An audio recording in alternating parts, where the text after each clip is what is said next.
Nicholas, welcome. Thank you, man. Thank you. How you doing? I'm doing well. How about yourself? Man, I'm having a great morning so far. Just it's a little chillier down here in Florida, you Yeah. know. Where in Florida are you? I'm in St. Petersburg. Say, okay, I'm in just outside of Orlando. Oh, cool. Yeah, yeah. I might be going. I'm actually going to be at Disney on Tuesday. Oh, nice. Yeah. Okay. Yeah, actually my wife, I know this is like way off topic, but my wife and I are planning to do a date day at Disney while the kids are at school. That's awesome. It's brilliant. You have that beautiful place out there. You might as well, you know. Yeah, exactly. But yeah, tell us a little bit about yourself and what you do. Yeah, well, my name is Nicholas Nick. That is actually my full name. I am Greek, so it's very stereotypical to have the same name Nick twice.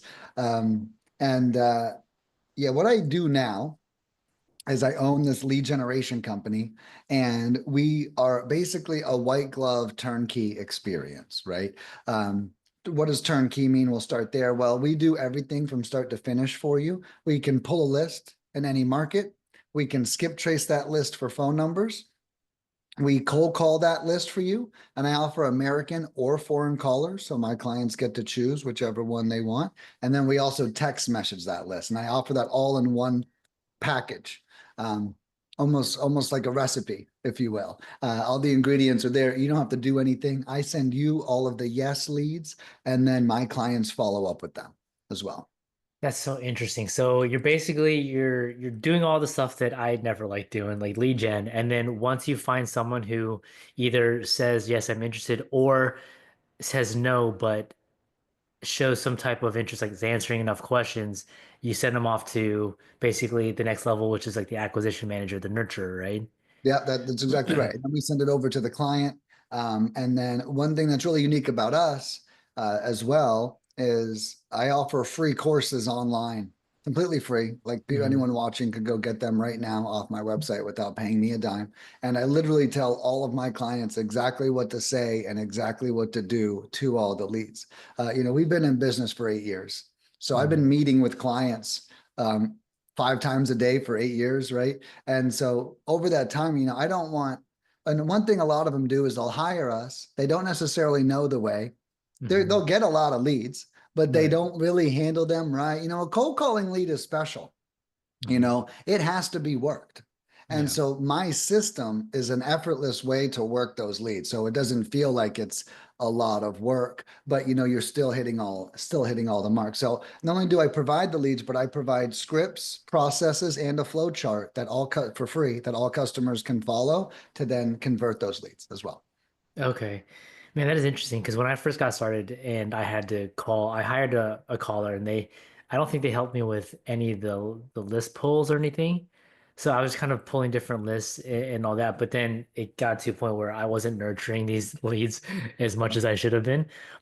So for those that are closing deals and putting in the work, do they tell you about how many touches it takes to get a deal? No, they don't necessarily tell me. What I do is and I guess there's a couple way to answer that question. There's with us, what we do is we do 3 touches, Mhm. okay, on every lead. So when you hire us, we do 2 to 3 phone calls if they don't answer, and we text message everybody. And that's on the front end, right? Mhm. Now, I've learned after those 3 phone calls, you don't need to keep dialing a list. Dialing a list 5 and 6 and 7, yeah, you're not doing anybody any favors. Okay. Mhm. And I've seen the stats fall. So it's like I've been doing this. I see the stats decline as we dial. So that's why we stop at 3. Um, Mhm. then once a lead is generated, I tell everyone like, okay, now I want you to follow up. Now if they don't answer, how many touches should you do? Mhm. So I recommend 6 touches, but that's actually like 18. So each one is 3. So we Mhm. call, we leave a voicemail, and then we text message when we're done, or if they miss us, right? I think the Mhm. text message is such a. I can't even tell you. People book a call with me, they book it. I call them. They miss it. I tell you, hey, it's Nick with Lead Mining. Oh shit! I didn't know it was you, man. And so you Mhm. always want to do at least a follow up text too. Mhm. Then I recommend doing that 6 times, and then at the end, if they still don't answer, send a video text message to them. Mhm. Like, hey, hey man, I'm sorry. I'm not trying to bother you. This will be my last time reaching Mhm. out. But I thought you were interested in selling. If you are, give me a call. If not, whenever that time does come, I'd love to be the first person you contact, right? Kind of thing. Yeah. So that's kind of the strategy I recommend on follow up if they don't answer. Then if they do answer, Mm. I'm giving you all the answers right Yeah. now. But so that's before they become a lead, we do the 4 touches, 3 calls, 1 text. After they become a lead, if they don't answer, 6 calls, 18 touches. And then if they do answer and they are cooperating, I suggest a 3 call close system, is what I suggest. My call counts as 1 call, Mm. right? Our touch. And then in this course, I teach this strategy. And then my clients, I recommend they make a very friendly, nice call to them first, right?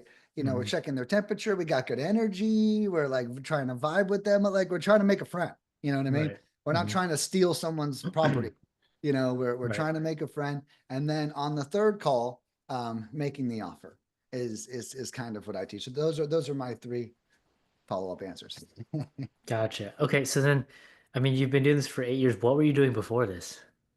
That's so I'm glad you asked. So I was one thing that's unique about me and the way I approach my seller strategy is I Mm. ran restaurants for 13 years.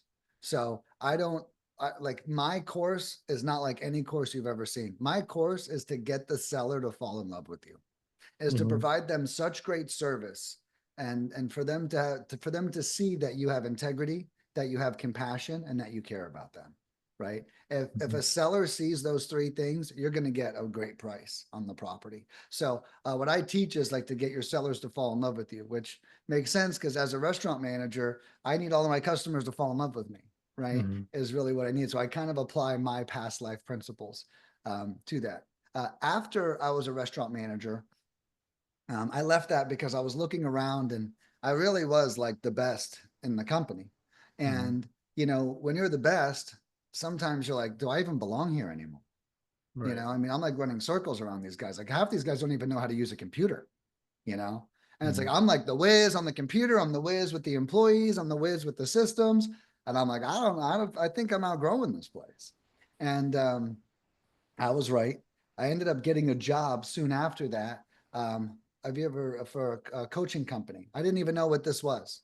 I had no Mm. idea. I've been flipping burgers for 13 years, right? I have no idea what real estate is, and they ended up hiring me to throw events all across the nation. And I was like, a restaurant's basically an event that lasts 15 hours a day. Right. Like I can do this shit, Yeah. and it really worked out. Within 6 months, I'm working with Dean Graziosi, and Ah. even back then I barely knew who he was because I'm brand new, but I knew he worked with Tony Robbins, and then Dean offers me a job because he likes the way I mean my it was crazy. I'm like out of the restaurant industry for 8 months, and I'm working for like the second biggest name in our industry, Mm. and I was like I remember like getting emotional, but like I knew I should have left. I knew I was better than that. Um, that time at that education company is what led me to lead mining, right? We taught 2,000 investors over the 3 years that I worked there, and I saw them struggle so much with lead gen. To be honest with you, lead gen is just as specialized as real estate, Mm. right? So it's like if you're going to be a great real estate investor, that's one thing. If you're going to be a great lead generator, that is a whole nother thing. It really is. And that really put the snare on a lot of people. And then I saw a lot of people lose a lot of money with direct mail. And these were our students at that company. And they would pay us $30,000 to teach them. And then they'd spend $5,000 on direct mail, and it's their last $5,000. Right. And then they Yeah. would be like, so, and I was like, what's free? I was like, what are we going to do? And then I started teaching everyone to cold call themselves as well. So that's kind of how the cold calling thing got started. And before I knew it, um, true story, when I left that job, I went home and I cold called every day myself because I saw it work for all these other people, right? I was Mm. like, we made so many people close deals.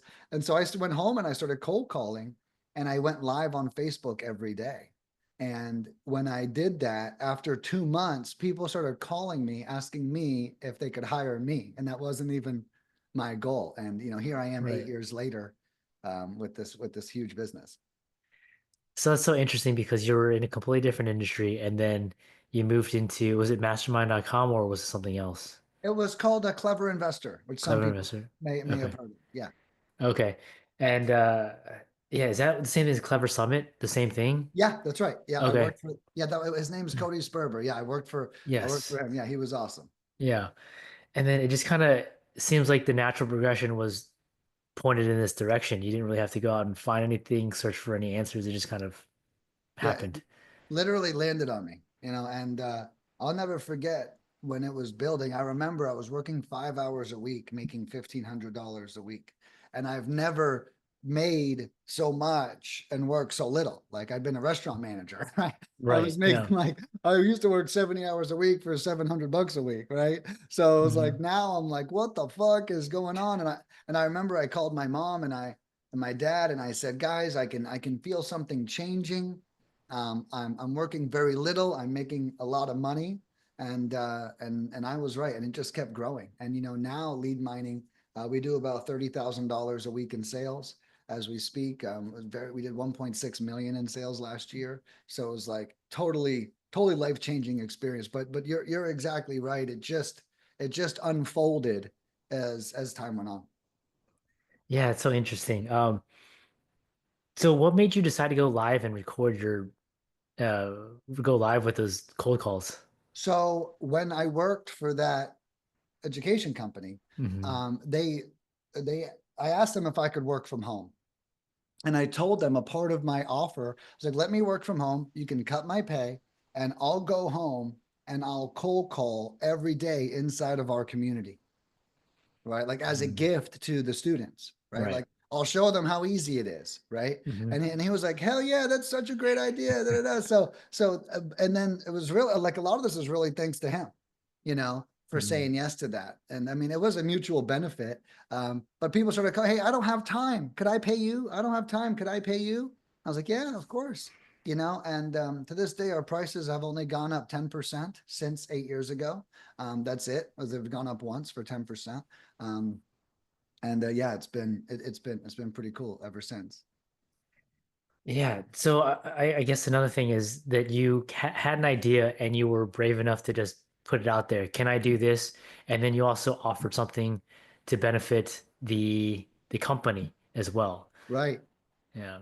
Yeah, and I'm the king of win-win, you know, Hmm. and it was time for me to work from home, and I knew that this career was coming to an end, right? And so a part of my ferociousness. So what I used to do is I would call 300 to 600 people per day, and I would go on Zoom and I would record me making all the calls. And then at Hmm. the end of every day, this is just, I was fanatical. At the end of every day, 2, 3 hours, I'm watching my calls back and I'm critiquing, I'm clipping them. I actually have them on my YouTube channel. I have my like first 15 days of cold calling ever are on my YouTube, right? Hmm. And I was on I was fanatical. And I tell you, you want to get good at something really fast, watch yourself on video suck horribly bad. And like it was so cringy and so painful. And I was like, why did I say that? What am I doing? Blah, blah, blah. And I basically coached myself, if you really think about it. And Hmm. it was it was really I became a great cold caller. And then um I remember one day I made a Facebook post inside of a group and it went viral. This was 8 years ago. I got 350 comments on this post of people saying they wanted my service. The next day I signed up 20 people, and then 2 weeks later I hired 5 people because I was like I was getting crushed at the time. Yeah. And then ever since that day, we've been doing at least $8,000 a day, $8,000 a week in sales ever since I made that post, which is crazy. Yeah. So what were your first, who were your first five hires? I made a post. Great question, by the way. Yeah. No one's ever asked me that before. Mm. So I make a post. And I'm like, guys, like my business is blowing up. I need cold callers. I need help. Why? The reason I hired them was one day a big order came in and I'm all stressed out and I'm making cold calls and I'm pulling lists. I'm the only Hmm. employee. So I'm Right. pulling the lists. I'm skip tracing them. I'm making the cold calls. I'm sending the invoices, dude. I'm like, I'm getting the customers. Like it was wild. Yeah. And and then I start like I just like have a breakdown. Like I just start crying. Like I was like, I can't do this anymore. Like I'm now working 70 hours a week again, just like I was in restaurants. I mean, I'm making a lot more money, but it's not good. Hmm. So my first hire was a VA I used to work with, still with me to this day. His Hmm. name was Highwell. Okay. And I was like, Highwell, take all the invoicing, take all the CRM, take all the data, take all the administrative work, the fucking emails, the list pulling, the skip tracing, the invoices, take all that. Hmm. Then cold calling became too much, right? And so then I hired four cold callers, and I make a post online, and I was like, hey guys, I'm paying 15 bucks an hour. I still pay 15 bucks an hour if anyone's looking for work. And if you're an American, because I hire American cold callers, but Hmm. if anyone is looking for work, you can feel free to message me too. We're always hiring great people. Um, but I was like, I need Americans, and four people showed up, and three of them stayed with me for 4 years. That's crazy because when I hear about bringing in Americans as cold callers, I hear they don't last like 2 weeks. Dude, I'm gonna yeah. Do you want me to tell you how great Yeah, I I am at do. doing this? Yeah. Give you the secret sauce here, bro. So again, I ran restaurants for 17 years or 13 years, excuse me. Hmm. Felt like 17. But that taught me I know how to make people happy. Okay. I know how to be a great leader. I know that you need to have a win if you're gonna work for me. Okay. What is that win? So cold calling, easily the worst job. For Hmm. an American, the worst job. For a Filipino, probably the best job, Yeah. right? Hmm. And it's different. There's a lot of poverty over there. They are so happy to use a computer. Like some of these countries, they don't mind sitting still for $6 an hour because it's a lot of money where they come from, right? Hmm. Now, an American, you'd have to pay like an American $40 an hour, like in comparison to sit there. And even then, they still wouldn't want to sit there because our lives, we can be at the park, we can be out with our friends, like we can be doing anything. And Yeah. so what I do is I run my company just like Uber runs their company. Okay. So Hmm. Uber, if you notice, Uber does it. No one's like, oh shit, my Uber boss called. I got to be on the clock at 9 a.m. The Uber boss is going to get me, right? No, Yeah. Uber says when you log in, you take people places. That's all we care about, right? Yeah. And that's what I do. So I let my employees work whenever they want to after they get trained. They create their own schedules and they can log into the system and dial as long as it's in the correct hours in that time zone, is basically how that works. Okay. But they're basically not self-managed because we do manage them, but they're self-time managed. Okay, so now think about it. You have this job that sucks, but the person is creating their own, they feel like an entrepreneur now. I Hmm. can't get in the way of anything. And if you're in Eastern, my Eastern employees can dial from 9 a.m. to 11 p.m. across all time zones, if you think Right. about it. Now Hmm. we call it 11 p.m. That's Pacific. That's still Right. 8 p.m. Right? Hmm. Yeah. But that's a lot of hours in a day that Yeah. people can work. Hmm. So no matter with single mothers, they work nights. Some people work days. So it is really cool what I've created. My average employee right now has been with me for 5 years. And I mean, an American cold caller, that's like unheard of. Yeah. So then, all right, so they're logging in, and then are they getting tracked like other KPIs on each cold caller, and are Yes. they getting bonuses for meeting certain thresholds? So I do it a little bit differently. I treat my team like I always say they're like Olympians, right? Like they have to qualify. So Hmm. there's a couple answers to that question. One, I track KPIs per cold caller. The number one KPI I track is leads per hour. How many leads are we getting per hour? Now, in order to work for me and not be fired or let go, we're not like firing people. It's Hmm. just more like, hey, it's not a fit, you Hmm. know? Like you're Yeah. not getting enough leads and people pay me good money to get them leads. So if you're not getting enough leads, you can't be on the team. Right. I have to protect you as my customer.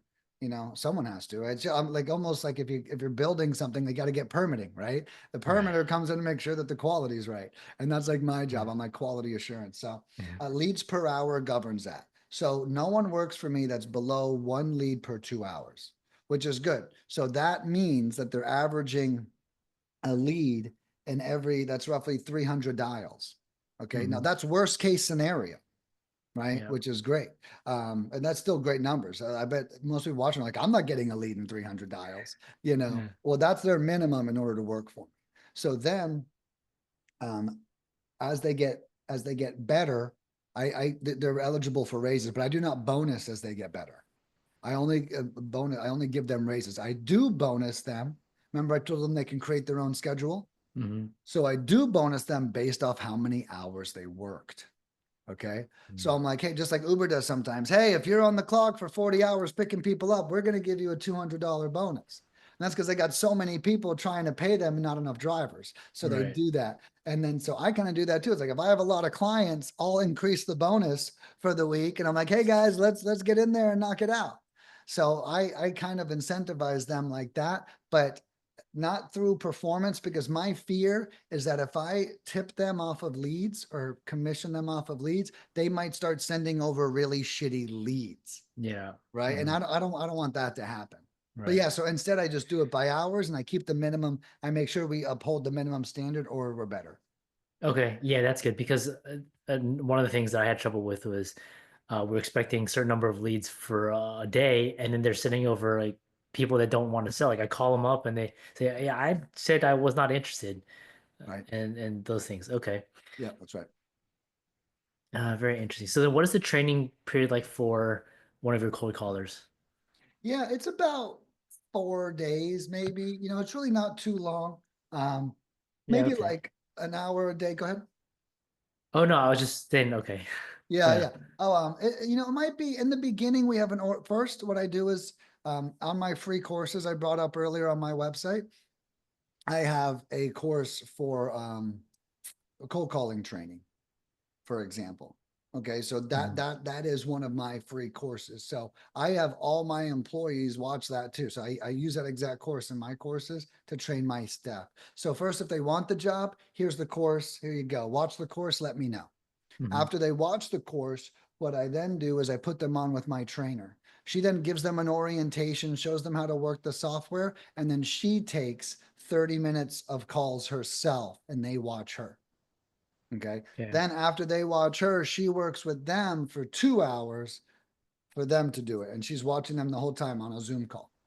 Mhm. Okay. Then we monitor them and we provide daily meetings as well. So we go in and we follow up with them every day for a week. We check in with them.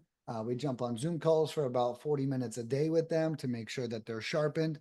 And it normally goes pretty well. Ironically, new cold callers often do great, you know, which Mhm. is where a lot of people, it's like, it's not so much training, it's more like fearlessness, right? Mhm. That they Yeah. kind of have. And then what happens is if you let it get to you, you'll start getting less leads as time goes on. So it does take a special person. We've learned we have to about hire five to get one great one, is what we've learned. So what it just says to me is that you're tracking KPIs in all different aspects of your business, and that Oh yeah. is extremely important. Oh yeah. Yeah. Yeah. I am a nut when it comes to KPIs. That is for sure. So just out of curiosity, for a list type, who's determining what type of list to call? Is it your client or do you have suggestions?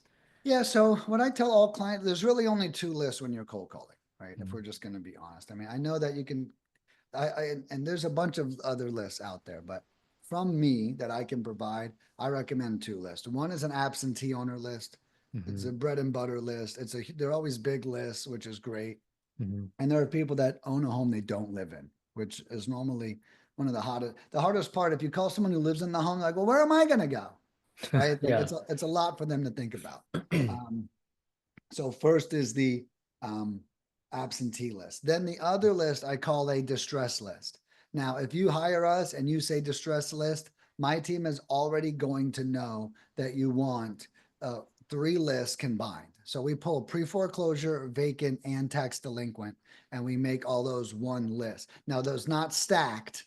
Okay. That's not Mhm. like they're all three. No, it's everyone on the pre-foreclosure, everyone on the tax delinquent, everyone on the vacants list. Now, even those lists, even though there's three of them, they're still generally small, right? Because Mhm. those are smaller lists. But after those went out, I recommend absentees. Now, I will say lists we can't get that are amazing, code enforcement. Code enforcement lists are Every time someone sends me a code enforcement list from the county, it crushes it. Okay. Hmm. So highly recommend that one. And another thing I would say, to get the most leads for the least cost in general, it's not so much about the list as it is about the market.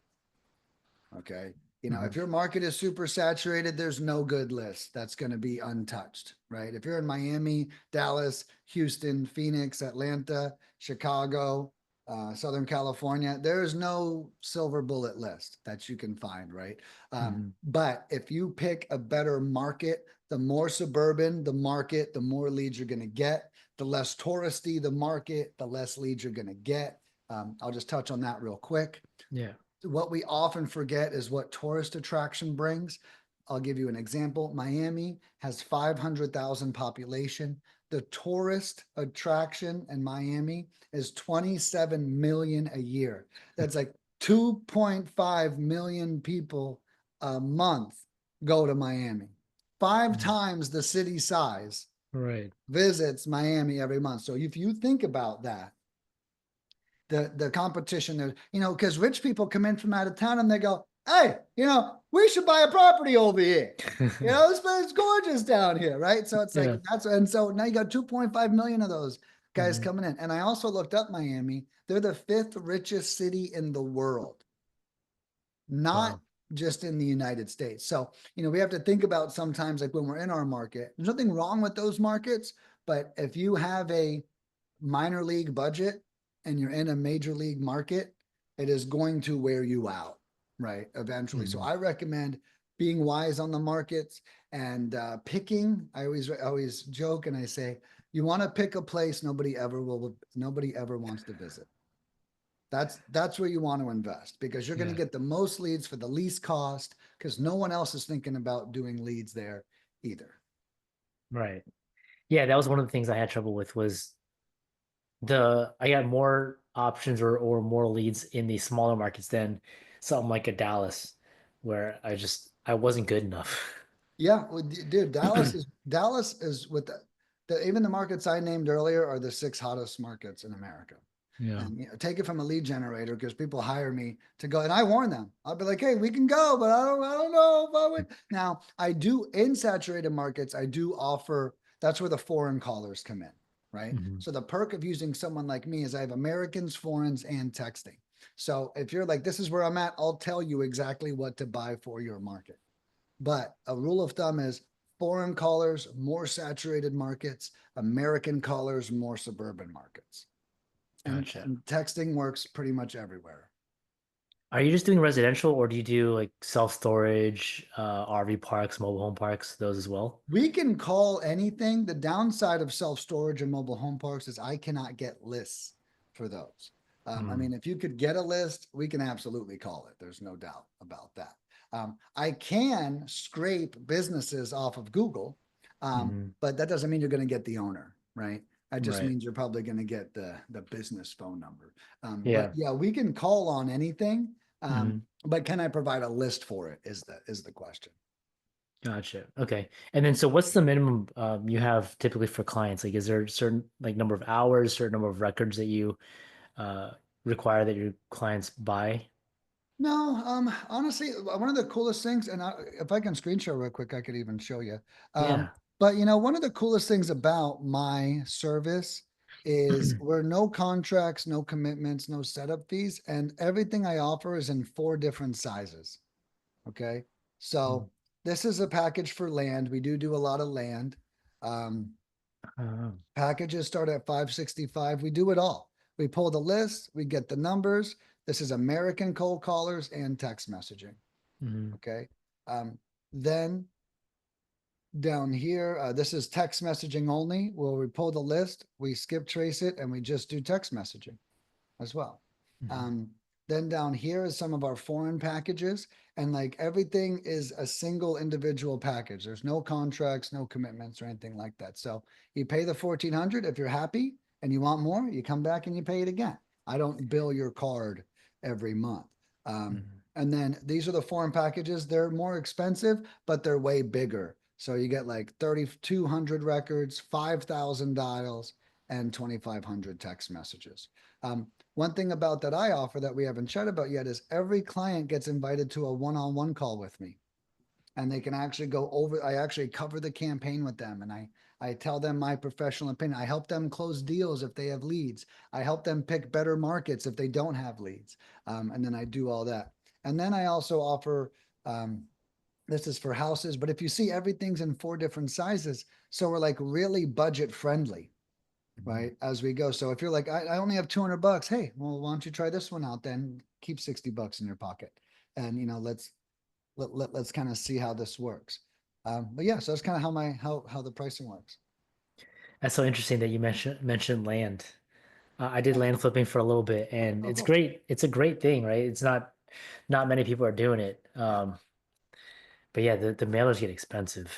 Yeah. And that's the beauty of us too, is um, I just saw a campaign there, $1,500. The guy paid, he got 32 leads on it, and it's like, I mean, that is amazing, to Yeah. happen. And it's because no one else is doing it. But mail, the thing about mail is, even if other people aren't mailing, they still might not see it. Like, here's how I check my mail, right? Mm. And if I pulled it out, it'd be stuffed for like 5 days full of mail right now. Yeah. Hmm. And then when I finally get it, I just look through it for the important shit, and like everything Yeah. else goes like right in the trash. So the downside of direct mail is you really don't even know if they saw it. Right. The upside of calling and texting is we actually spoke to that Mhm. person, Yeah. you know. Yeah, for sure. Man, I love it. I wish I had known about you before because I spent so much money on just data and trying to do all Yeah, this stuff in the past. Um, it's a but headache. but yeah. So I got a question for you. Yeah. What was the biggest mindset hurdle that you've had to overcome to start this business? Honestly, to start this business, it really wasn't much. I think I had to realize that I was better. I mean, a lot of people will be like, oh, like, oh, I'm not humble enough, not me, but like them. It's like, you have to realize you're fucking better than people around you, right? Hmm. You Yeah. have to realize that you're special. You have to realize that you're smarter. I mean, that's where this whole story started. If I Hmm. wasn't smarter, I'd be making $80,000 a year right now working in restaurants for 70 hours a week. I was like, no, I'm smarter than this. It's like I can do better than this. And that's the hard part, because when you're working and you're getting paid, what happens when someone pays you a salary for 12 years is you begin to think that that's what you're worth, right? And you're like, I'm Hmm. worth 65. That's like a price tag I have on me. $65,000. And then someone else says, I'll pay you 80. Well, that price tag goes up a little bit, but it goes Hmm. up little by little by little by little. I made $70,000 a year when I founded this company. My first 6 months in business, I made $370,000. My first full year, I made $700,000. And last year I said I made 1.6. And so Right. it's like, the hard part is releasing how much we think we're worth, and then realizing that we are worthy of more than what this little ration we've convinced ourselves that we've been receiving. And so I would say, like, that's where it started, for me to like really get to where I'm at, you know. Yeah, and that makes sense. It's hard when you've been stuck in a job for so long to Yeah. see what you can see what your potential is. Yeah, I've never did anything but restaurants when I Mhm. quit, and I was like, "What the fuck?" Like, I've never done anything else, and that was hard too. But I was like, I'm capable. Like, restaurants Yeah. is the hardest damn thing in the planet. Mhm. I mean, I had staff. I mean, and I joke when I say this, but it's not a joke at all. I've literally picked up people's poop off the floor on more than 4 occasions in a restaurant. It's like, someone shits on the floor, someone has to clean that up, Right. and Yeah. after 13 years, you see a lot of shit, pun intended. And it's like, when you do things like that, you're like, what the fuck am I scared of? So Yeah. one piece of advice I would give off of that is, I'm a huge fan of a great 9 to 5. Like, I am not demonizing having a career at all. I hope no one's Mhm. hearing that. But learn your skills on someone else's dime. If I was an entrepreneur, I learned all my leadership skills as a restaurant manager. If I had to learn these skills while I'm trying to make $700,000 a year, I'm going to fail. It is too expensive to learn on your own dime. So I'm a Yeah. huge fan of going to work, learning as much as you can, practicing a bunch of new skills, okay, and then using those skills and creating a business is a pathway I often tell my friends. Yeah, that's something that I've seen a lot of people, especially newer to this whole world of, I guess, going off on your own, is that they'll take all of the experience and education that they've accumulated up until now and just kind of throw it all away. But there's so much value and so many things that you've learned that translates to this new world that we're in. Right, Yeah. 100%. Well, Nicholas, I appreciate you for coming on and talking about your service, and it's a very cool opportunity. I think at some point I wanted to get back into land flipping and would want to take you up on your services. But how can people reach out to you and work with you? Yeah. The best way to do it is visit leadminingpros.com. That's my website. I'll give you a link for that whenever you post this. But leadminingpros.com. My cell phone number is actually at the top of the website, and there's also links to book calls with me. So if you're not ready right now to talk, feel free to book a call. I am super available. That is actually my cell phone, so if you call it, it will ring. Um, Mm. and because of my restaurant career, I love working with my customers. I love working with my some people are like, oh, why don't you have a sales guy? And I was like, well, because I don't need one, and I want to meet you. So like honestly, anyone listening, even if you don't want to pay and you just want to meet and you want to pick my brain, just give me a call. Like it doesn't you want to talk about my courses, you want to see how I can help you. Like I've been in business for so long, I'm not doing everything I can to make a sale. I'm doing everything I can to help real estate investors. And then in return, it makes me sales, right? Right. Yeah, I have kind of like a really unique approach. very cool. Well, again, thank you so much for coming on. It was awesome to meet you. Yeah, you too, John. Appreciate you, dude.